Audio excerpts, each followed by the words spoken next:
یک گروه شهروندان تاجیکستان با درک مسئولیت شهروندی و استفاده از حقوق‌های کنستیتوشنی خود تهدیدشان هم روشن بود و جان خود ما و جان فرزندان بود.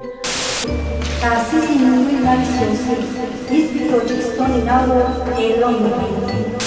همه برادرانم ما را حبس 5 روزه دادن، متاسفانه نمیدونم برای چی.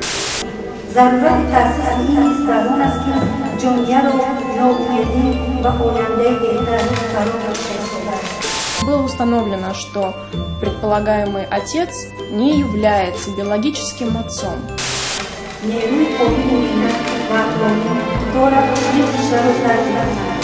نسبت زاید شیرویچ در مجموع با ماده 67 قسم 3 کدکس جنایتی جمهوری تاجیکستان با مهلت 28 سال محرومی از آزادی از سود درخواست طلب کرده شد.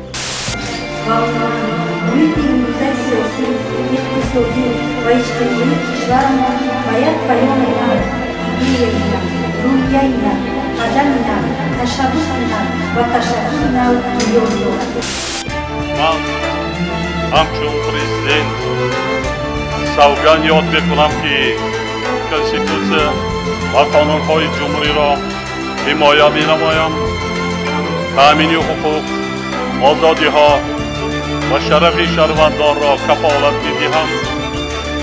سرزمین استقلالیت سیاسی و اقتصادی و فرهنگی تاجیکستان را حفظ میکنم و خلق صادقانه خدمت مینمایم.